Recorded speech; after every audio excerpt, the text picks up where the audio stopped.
Boa tarde a todos. Começando o nosso canal teórico, com muito sucesso. Agradecer muito a presença de todos os residentes.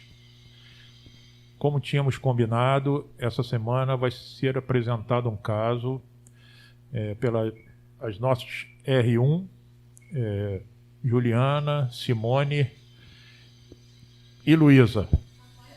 E tem Antônio também. É que eu falei as três meninas para não ficar mal para o Antônio, né? Então, o Antônio também faz parte nesse grupo de R1. Pedi a eles para levantar um caso e eles me colocaram que vão apresentar um caso clínico referente à anemia falciforme, uma patologia muito rica e que tenho certeza que todos nós vamos aprender e tirar nossas dúvidas com esse grupo de residentes. Desde já agradeço e vamos começar a nossa conversa com a Juliana aqui, que ela que fala menos, talvez, dos quatro. Boa tarde. Obrigada, boa tarde. Então, a gente vai trazer um caso clínico aqui lá do Jonatas Botelho, uma paciente que a gente... na verdade, eu estou trabalhando lá tem 1 ano e 2 meses, então, quando eu entrei, foi a primeira paciente que eu atendi. Eu fui chamada para uma visita domiciliar. Vamos lá. Primeiro eu vou passar o caso clínico todo para vocês e depois eu vou falar algumas peculiaridades desse caso. Na verdade, a gente não tem muita informação porque era uma paciente que tinha plano de saúde e, na verdade, ela acompanhava pelo plano de saúde. E é uma coisa que a gente tem visto há pouco tempo para cá, é que os pacientes estão perdendo esse plano de saúde, estão começando a pedir cadastro no médico de família. Eu já tenho um tempinho no médico de família, a gente sempre ofereceu, mas alguns pacientes, por ter plano de saúde, não aceitavam esse cadastro. E agora, conforme eles estão perdendo o plano, alguns estão indo pedir esse acompanhamento, né? Então, assim, eles conhecem a equipe, conhecem o agente comunitário da área, mas nem sempre eles participam do médico de família. Eles são cadastrados, mas não trazem nenhuma informação, não dividem o tratamento com a gente. Com certeza, eles perderam o plano de saúde e ganharam uma medicina muito melhor. Com certeza. Então, vamos lá. LCP, 57 anos, sexo feminino, parda. Então, a paciente relata ter descoberto anemia falciforme aos 5 anos de idade por um quadro de infecções de repetição. Ela acompanhava pelo plano de saúde com consultas regulares de 6 em 6 meses. Ela não tem nenhum relato em lugar nenhum com ela de nada do que aconteceu ao longo da vida inteira dela médica. Ela não tinha nenhum exame guardado, nada, nenhum resumo de algum hematologista que pudesse ajudar a gente em alguma coisa. Segundo ela foi esplenectomizada ainda na adolescência, mas ela também não sabe a idade. Ora, ela mora com a mãe sozinha, então, ora ela falava que era com 5, 6 anos, perto de quando ela descobriu, e depois ela falava que não, quando ela tinha menstruado é que ela tinha descoberto. Mas aí a gente ficou na dúvida e a gente colocou na adolescência, né? É uma paciente hipertensa, que em julho de 2016 ela evolui com AVC, com sequela motora, indimídio direito e afasia. Na verdade, a história começou aí em 2016 para a gente. Ela faz esse AVC e aí ela fica plégica mesmo à direita e com afasia completa. Ela não conseguia falar e ela era professora. E aí, nisso, ela é encaminhada para o INSS e fica afastada. Só que o INSS libera ela para trabalhar. Ela volta para a escola e ela é mandada embora. E aí, quando ela perde o emprego, ela perde o plano de saúde também. E aí ela fica, nesse momento, em 2017, ela pede o cadastro para o médico de família para tentar voltar com o acompanhamento da anemia falciforme. A única coisa que ela sabia dizer para a gente é que ela tomava ácido fólico, mais nada. E tomava a vacina da gripe todo ano, só isso. Ela não sabia nem falar sobre as outras vacinas quando a gente questionou.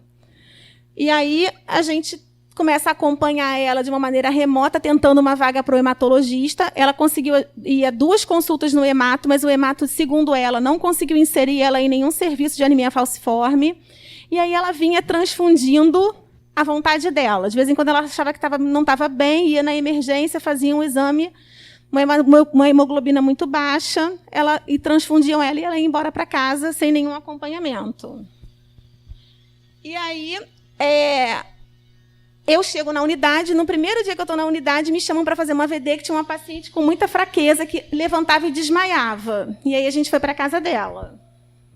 Então, foi no dia 8 de agosto, a gente faz a visita, e eu chego lá, tem uma paciente lúcida e orientada, completamente hipocorada, e com muita dificuldade de deambular, porque ela é plégica direita, e ela tentava segurar uma muleta do outro lado, do lado esquerdo, mas ela não conseguia levantar. E aí, quando a gente começava a conversar com ela, ela meio que apagava no sofá e acordava.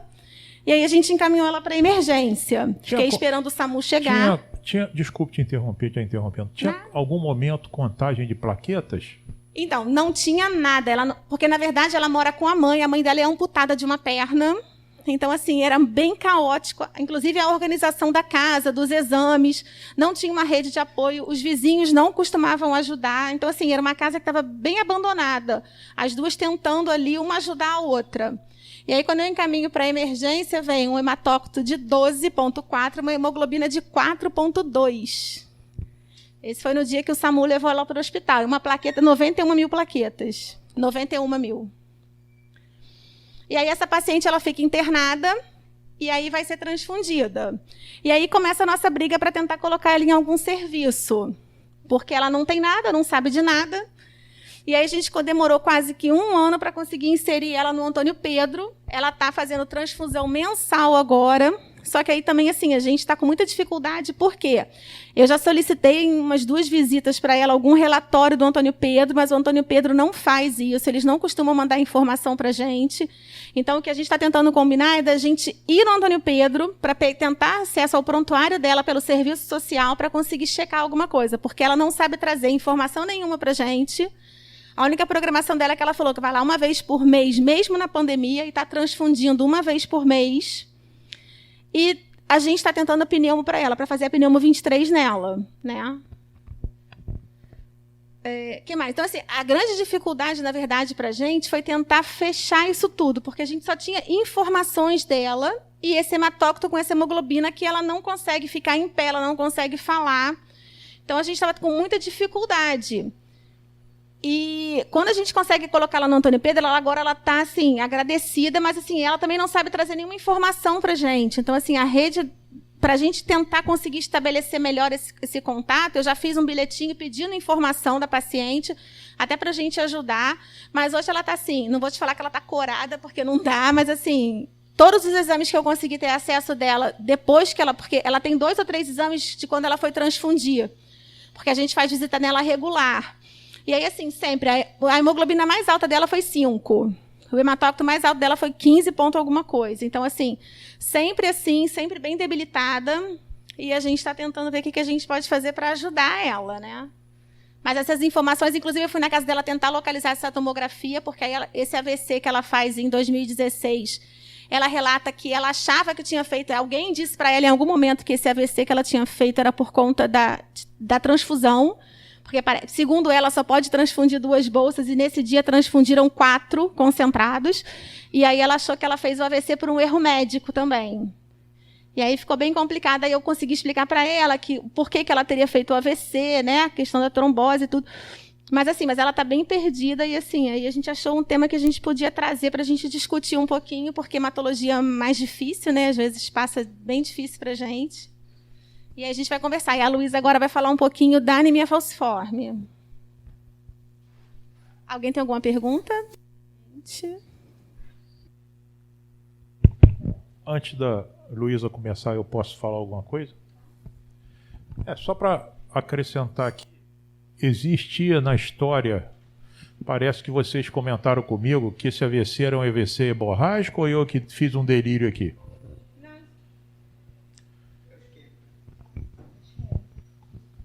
Porque na semana passada eu acho que a Luísa falou que era Então, na verdade, a paciente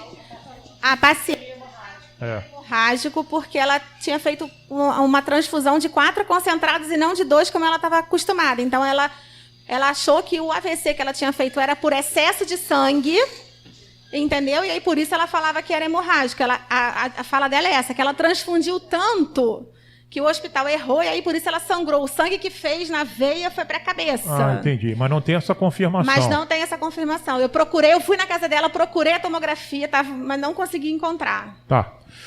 A outra pergunta, mais do âmbito da neurologia, quando você fala que ela tem uma afasia, conclui eu que seria uma afasia de expressão motora. Não, ela não conseguia falar nada. Depois... Mas ela entende o que você está perguntando. Entende. Dá pra gente abrir um pontinho em relação a isso, né? Ela se comunicava escrevendo. Tá bom. Então, mas com a mão esquerda, que era bem complicado. Então, mas aí depois ela fez fisioterapia, hoje em dia ela fala, mas bem enrolado. Então, a gente tem um pouco de dificuldade, mas foi depois da físio. Então, a gente, quando a gente, na verdade, faz a nomenclatura, a gente fala, a pessoa teve um AVC. Primeira coisa, foi isquêmico ou foi um AVC hemorrágico? Isso é importante a gente ter na nossa cabeça. Segundo, ela tem uma afasia. Essa afasia é uma dificuldade de expressão, é uma afasia motora, é uma afasia anterior ao cérebro, que é mais localizada na região de Broca.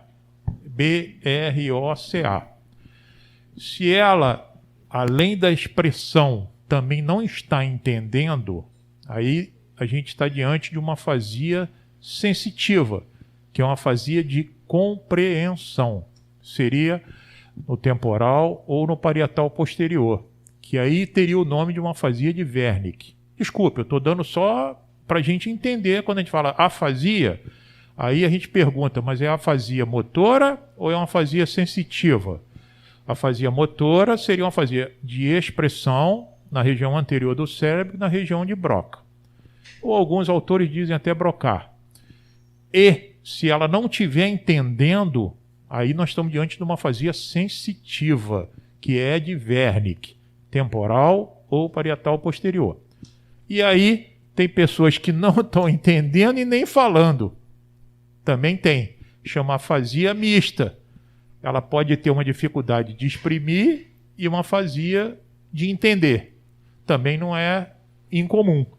Então, sempre quando a gente fala afasia, 90%, 80% geralmente são motoras.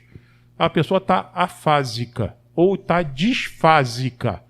Ela fala, mas às vezes tropeça um pouco na palavra, que não tem nada a ver com uma outra nomenclatura que se comum o plantonista falar dislalia. Não confunda dislalia com disfasia. Dislalia não é dificuldade na fala. Aí é outra coisa. Dislalia é uma questão fonoaudióloga, que a pessoa, igual o Cebolinha, por exemplo, ele é um dislálico. Tá dando para vocês entenderem? Neurologia é uma coisa bacana, mas é uma coisa que tem que ter nomenclatura para as coisas, senão fica meio atrapalhado. Então, olha lá. Dislalia não é disfasia. Fazia, dificuldade de expressão ou dificuldade de entendimento. Tendo as duas, expressão e entendimento, é uma afasia mista. Ou, se você está só com entendimento ruim e está falando, é uma afasia sensitiva. Então, só estou dando umas flores no que a Juliana colocou. E o AVC, a gente tem que sempre falar se é um AVC isquêmico ou hemorrágico. O mais comum na anemia falciforme seria um AVC isquêmico. Mas não é incomum que doentes com anemia falciforme façam também hemorragia cerebral pela trombocitopenia. Existem tromboses de pequenos e grandes vasos, que aí é ligado à isquemia cerebral. Mas existem hemorragias cerebrais devido à trombocitopenia. Desculpe se eu falei demais, eu queria dar uma luz no que a Juliana brilhantemente começou e agora vamos escutar a doutora Luísa.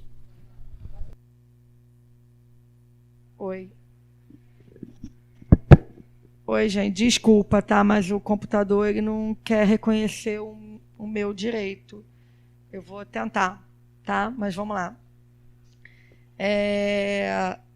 Anemia falciforme. O primeiro relato de anemia falciforme foi em 1910, nos Estados Unidos, quando um médico americano atendeu uma criança com uma história de dor óssea, palpitação, dispneia e icterícia. Ao analisar as hemácias, ele viu que essa criança apresentava uma hemácia em foice. A doença ela se originou na África e foi trazida para as Américas pela imigração dos escravos na época da escravidão. No Brasil, a doença ela é predominantemente entre negros e pardos, mas também ocorre em brancos, até porque a gente tem uma miscigenação muito grande. Uma média de em torno de 700 a 1.000 novos casos anuais de anemia falciforme por ano, que torna a anemia falciforme uma doença de saúde pública no Brasil. Anemia falciforme. Isso aqui é a fisiopatologia, é mais para informação, porque acho que não é o tipo de coisa que a gente lida todos os dias. Seria a substituição da adenina pela timina no código do DNA, que é responsável por comandar a síntese do ácido glutâmico. Ao invés da gente ter a formação do ácido glutâmico, a gente vai ter a formação da valina, que vai tomar o lugar do ácido glutâmico na 6ª posição da cadeia beta da globina. A hemoglobina A ela é formada pela globina alfa e pela globina beta, então a hemoglobina S nada mais é do que uma hemoglobina A com algum defeito, que é o defeito do ácido glutâmico. Em pessoas normais, a gente tem a hemoglobina A. Nos pacientes portadores de anemia falciforme, da anemia falciforme, eles não possuem a hemoglobina A, só possuem a hemoglobina S. Em geral, os pais são assintomáticos, eles não têm a anemia falciforme, eles são portadores, e eles passam esse gene, eles são heterozigotos, eles vão passar esse gene, cada um passa o seu gene alterado para a criança, e aí essa criança vai receber esse gene anormal em dose dupla, que aí vai ser o homozigoto SS. E aí, por que a gente, quando pega um bebê, a gente não consegue... essa criança não tem manifestação clínica? Porque essa criança, quando ela nasce, a gente tem a hemoglobina fetal. Essa hemoglobina fetal ela vai sendo substituída pela hemoglobina A, ou no caso da anemia falciforme, pela hemoglobina S. Então, geralmente, depois dos 5, 6 meses de idade, que a gente teria já a hemoglobina S, que é quando essa criança vai começar a fazer as suas primeiras manifestações da doença. E aí, a gravidade da doença, ele leva em consideração 3 fatores. O nível de hemoglobina fetal. Existem algumas pessoas que, para compensar essa produção da hemoglobina S, elas fazem uma produção da hemoglobina fetal, e aí, quanto maior a quantidade de hemoglobina fetal, menor a gravidade, porque ela vai inibir a polimerização Isso eu vou falar depois. Ao mesmo tempo, se a gente vai ter a alfa-talassemia junto ou não com a anemia falciforme, e o que eles falam de aplópitos associados ao gene da hemoglobina S. Nada mais é que são agrupamentos genéticos provenientes de enzimas de restrição que codificam essas alterações no DNA. São 5 haplótipos que acometem em regiões separadas na África, e o que é o mais comum no Brasil seria o haplótipo Bantu, que é o de maior gravidade, até porque conta com menor número de hemoglobina fetal. E aí uma coisa importante é a gente falar anemia falciforme e doença falciforme. São 2 coisas diferentes. A anemia falciforme é quando a gente tem o homozigoto SS. A doença falciforme, a gente tem uma hemoglobina S, mas a gente vai ter uma outra hemoglobina.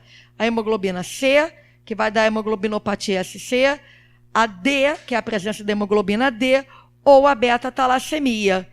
Então, e aí o gene da hemoglobina S ele pode se combinar com outras anormalidades, fazendo outras doenças que eu não trouxe para a gente discutir aqui. E aí todas essas doenças que possuem a hemoglobina S são chamadas de doença falciforme. Então, a anemia falciforme é uma doença falciforme, mas nem toda doença falciforme é uma anemia falciforme. E aí, o afoiçamento, que é o grande problema, a grande complicação da anemia falciforme. A gente vai ter uma polimerização da hemoglobina S por diversos motivos. O principal deles seria a baixa de oxigenação ou processos infecciosos que provocariam uma baixa de oxigenação. A hemoglobina S ela vai ficar modificada, ela vai ficar menos solúvel, ela vai se distorcer, a hemácia vai se enrijecer. Passando pela microcirculação, ela vai ter dificuldade de passar, e aí a gente vai ter os fenômenos vasoclusivos, e aí é o fenômeno que a gente tem mais comum na anemia falciforme, que é a dor, que vai determinar a isquemia de tecidos e isquemia dos órgãos. O tempo que essa hemoglobina S ela fica sem oxigenação, isso também vai fazer diferença na gravidade do caso.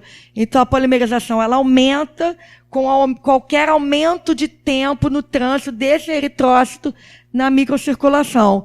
Se você tem um maior tempo ali, um maior afoiçamento, uma maior complicação para essa criança. E aí acontece principalmente no baço, por conta da microcirculação. E aí uma das grandes características é a destruição do baço por conta desse afoiçamento constante e por conta das infecções de repetição, sendo a primeira infecção causa de morte em crianças com menos de 5 anos de idade. Alguma dúvida, gente? Só para corroborar, então, o que a Luísa colocou na verdade, os microtrombos. Não é isso? Então, a gente chama trombose, decorrente dessa microcirculação, onde eles fazem esses microtrombos nos tecidos do organismo, no cérebro, em todas as regiões. Isso. E o baço, mais acometimento. É o órgão mais acometido por conta da microcirculação. E aí, tromboses com uma chance de, por quadro infeccioso, de óbito em criança. Exatamente. Alguns casos de esplenectomia? Sim, alguns casos de esplenectomia ainda na infância. Então. E entra como tratamento, Simone. Isso. Só para corroborar, esses pacientes ou essas crianças com meningoencefalite bacteriana, o agente mais específico da anemia falciforme é sempre pensar em streptococcus pneumoniae. Então, os doentes internados, anemia falciforme, você fez a punção e localizou uma meningite, você pode tratar para pneumococo que você está acertando. Tanto que antes mesmo do diagnóstico, você já entra com uma medicação pensando em pneumococo. Exatamente. E espera o resultado da cultura. Então, o pneumococo, como vocês sabem, são doentes que têm doenças esplênicas e que tem uma cápsula, esse agente tem uma cápsula e, na verdade, é muito comum corroborar junto com as doentes hematológicas ou doentes do baço. Pode concluir. Alguém quer perguntar?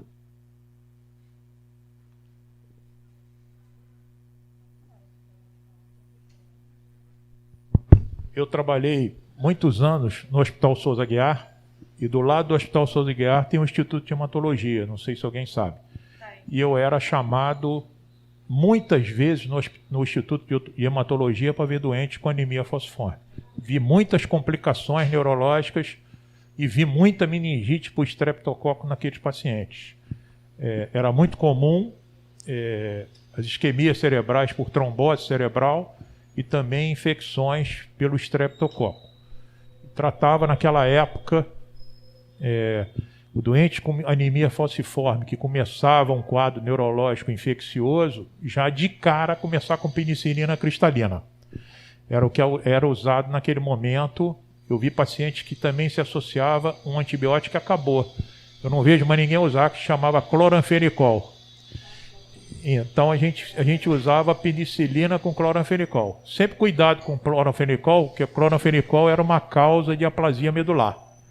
Então, a gente quase certo, o doente chegava com anemia falciforme e a gente chegava para ver, a gente sapecava penicilina cristalina nos doentes. Lógico, isso tem muito tempo, né? Pode ser que agora o tratamento mudou. Quadro infeccioso. É a principal causa de óbito. Essa que é a questão. Também não perder muito tempo. Pneumococo é um germe que você tem que ficar de olho, tratar logo, e ele é mais arrastado. A gente costuma dizer que o streptococcus pneumoniae demora 10 a 14 dias o tratamento. Quer dizer, ele é um germe que você tem que tratar com mais tempo o antibiótico. Todo mundo pensa que a meningite meningocócica, que mata mais rápido, em 2, 3 dias de penicilina na veia ou qualquer antibiótico, você cura a meningite pneumocócica. Mas a meningite streptococcus ela é arrastada. Você tem que tratar de 10 a 14 dias e é muito comum dar uma coisa chamada vasculite. Então, as vasculites, na verdade, são complicações do estreptococo. A meningite meningocócica, na verdade, não é a bactéria, são os imunocomplexos, são, na verdade, a reação inflamatória em que o meningococo faz no organismo e faz um quadro grave inicial, até de choque, né? Todo mundo conhece muito, e é grave na fase aguda. Você tratando o meningococo rapidamente, a resolução é rápida. Em 5, 7 dias você já pode parar o antibiótico e a pessoa está curada. O que não pode é demorar você começar a tratar. E a pneumonia ou a meningite pneumocócica já é mais arrastada. Você tem que fazer pelo menos 14 dias de penicilina ou qualquer outro germe para evitar isso. E deixa mais sequela, foi bem lembrado pela Luísa, do que a meningocócica. A meningocócica tratada não fica com tanta sequela, mas o pneumococo vai dando mais sequela por causa da vasculite, Luísa. Ela vai fazendo uma vasculite e é uma bactéria importante. Vamos lá? Boa tarde a todos. Vou falar sobre outras complicações da anemia falciforme, né? Já evoluído ao quadro que a Luísa explicou inicialmente, né, sobre as complicações, né, e sobre o processo fisiopatológico que a anemia falciforme causa com os problemas tromboembólicos, né, e as hemólises. Nós temos aqui as vasoclusões, as vasoclusões, a necrose avascular da medula óssea, com crises álticas, síndromes do pé e mão, necrose da cabeça do fêmur, filtração esplênica alterada, aumento do risco de infecções,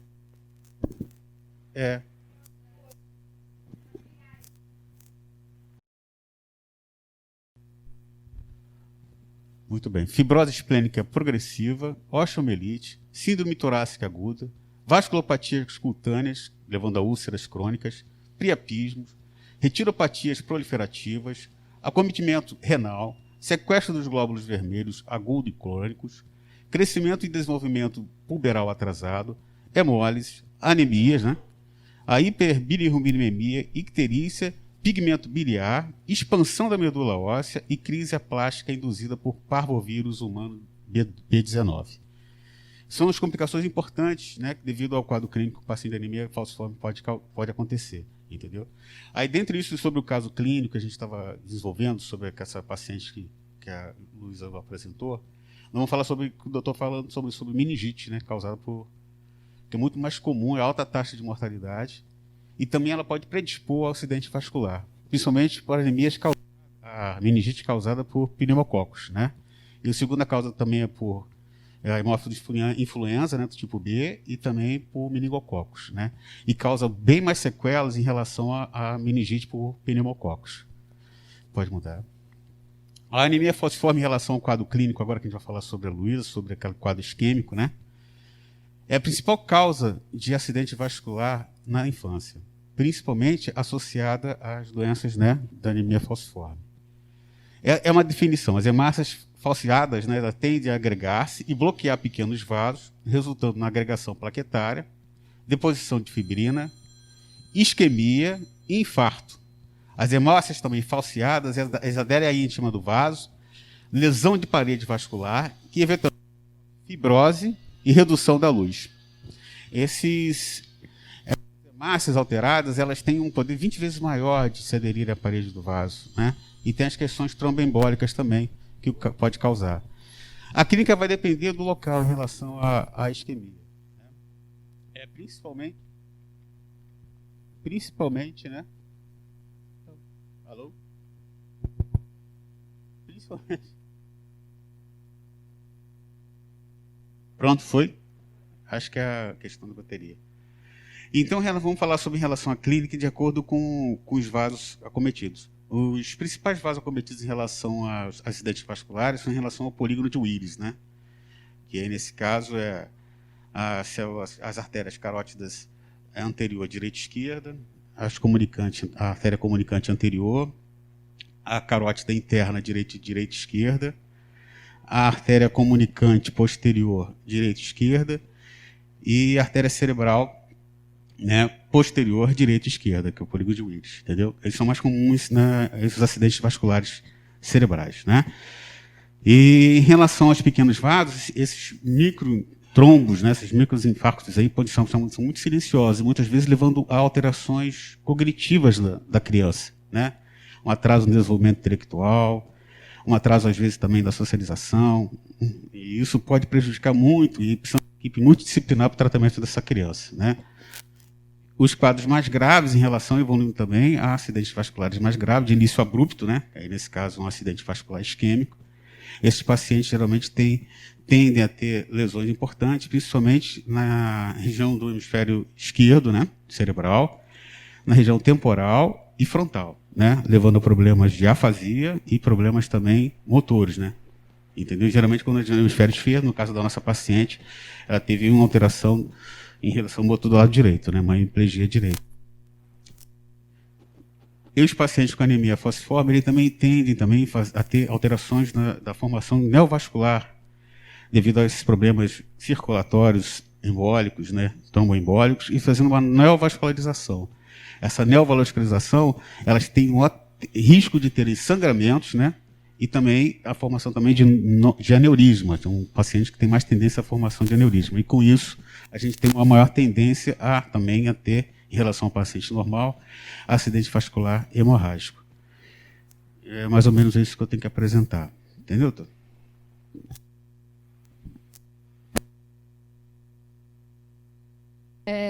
Eu vou falar sobre os exames para complementar o diagnóstico da paciente, para complementar o caso. A gente pediria um hemograma completo, que a gente ia ver uma anemia, normalmente uma hemoglobina entre 6,5 e 10.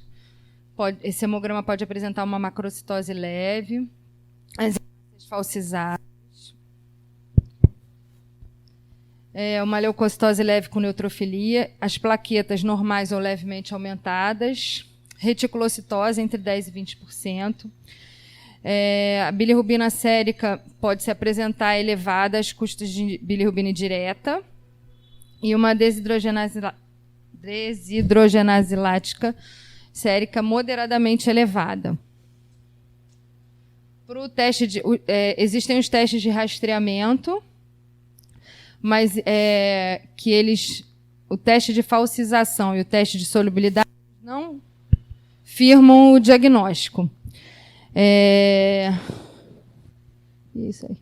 O teste do pezinho seria um diagnóstico precoce da anemia falciforme, que hoje já é rotina no nosso país. E para o diagnóstico eletroforese de hemoglobina, que seria o diagnóstico que deve ter sido como foi feito o diagnóstico da nossa paciente. Ele é essencial para o diagnóstico, que vai apresentar um predomínio de hemoglobina S com HbF e HbA2 normais e ausência de HbA. E no caso da paciente que fez um AVC, a gente pediria uma tomografia de crânio sem contraste para auxiliar aí no caso. Por que sem contraste?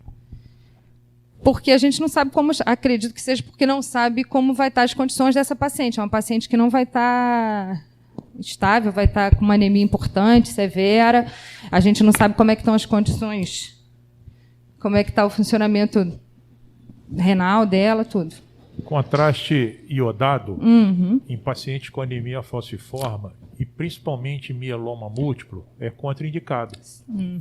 Porque esse contraste iodado pode favorecer microtrombose. Isso. E então,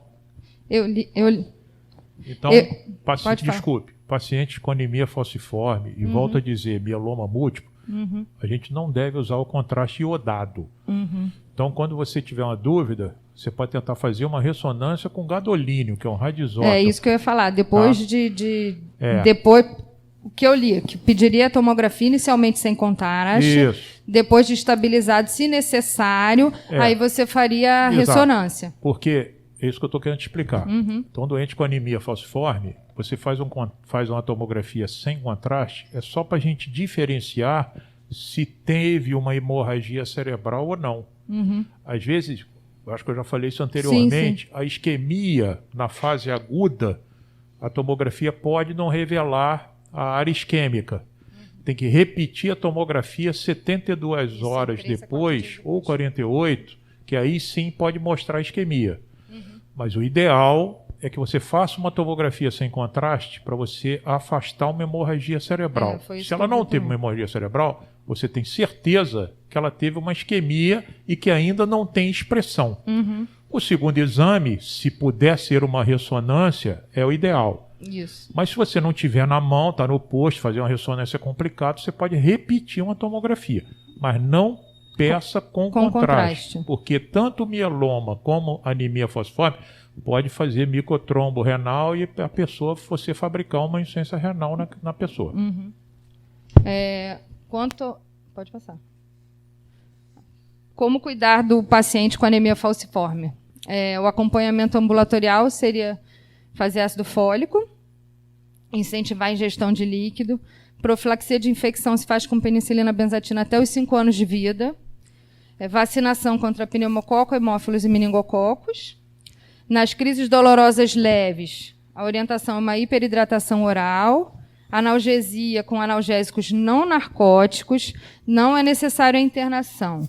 Nas crises graves, hospitalização, analgésicos, hiperidratação endovenosa, analgesia com opiáceos, oxigênio terapia se for necessário, de acordo com a gasometria. Pesquisar, infecções devem ser pesquisadas em todos os casos de crises vasoclusivas. Esse paciente deve ser tratado como imunossuprimido, pensando em infecções por estreptococos e hemófilos influenza. Antibiótico terapia dependendo do foco da infecção. Transfusão de sangue nas seguintes condições: instabilidade hemodinâmica, passado de AVC isquêmico, priapismo recorrente, gestações complicadas e cirurgias. E tem a hidroxiureia, é um tratamento que ele é indicado nos casos graves, pois ele eleva a hemoglobina fetal e diminui a frequência das crises dolorosas. Esses casos graves, ela é indicada quando tem 3 ou mais crises álgicas no ano, com antecedente de síndrome torácica aguda, AVC, priapismo e sequestro esplênico, entre outros. E o transplante de medula é reservado para casos muito graves. É um tratamento curativo, mas ele tem uma alta mortalidade. E acho que acabou.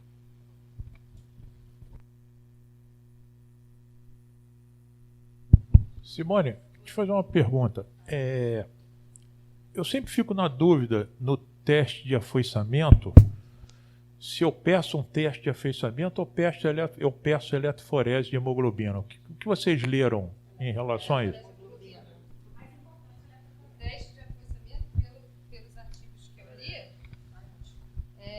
Ele seria um teste de triagem, porque ele não vai firmar o diagnóstico. O que vai firmar é a eletroforese de hemoglobina. Sei, mas vocês pedem sempre o teste de afoiçamento antes, ou não? Não tem. Não tem? Não tem. Então, e hemoglobina é essa? Normalmente, hoje em dia já vem com o teste do pezinho, né? Só para quem não tem. A outra coisa, em relação ao traço falcêmico, quem que pode me responder isso? Tá. Hein? O traço falcêmico é quando você tem uma hemoglobina A e você tem uma hemoglobina S. Foi até que eu falei naquela hora. A criança, para ela ter anemia falciforme, é que ela herdou a hemoglobina S do pai e da mãe. Então, provavelmente, se esses pais nenhum dos dois tiver anemia falciforme, provavelmente os dois têm que ter pelo menos o traço falcêmico. E aí eles vão passar a hemoglobina S para essa criança, ela herdando as 2 hemoglobinas S, ela vira homozigótico e aí ela faz a anemia falciforme. Genético. Tanto é que em pré-natal, quando você tem mulher negra com história de anemia, que ela não sabe explicar direito essa anemia, a gente pede uma eletroforese de de hemoglobina para tentar fazer o diagnóstico nessa gestante. Ok. E aí? Está aberto aí as perguntas. Infelizmente, tem que sentar naquela cadeirinha ali para a gente fazer as perguntas ali. Moura, quer colocar alguma coisa? Não? Alguém quer falar? Alguém quer comentar algo? Achei bastante elucidativo a explanação dos residentes. Aprendi, como sempre aprendo aqui toda quarta-feira. Agradecer novamente um belo caso, um belo ensinamento. Acho que todos nós, elas também, tenho certeza que leram e aprenderam algum pulo do gato que elas não tinham. E a gente achar que sabe tudo é mentira. Ninguém sabe nada e todos nós aprendemos toda quarta-feira com vocês e quero parabenizar, agradecer a presença de todo mundo aqui. Forte abraço, boa tarde.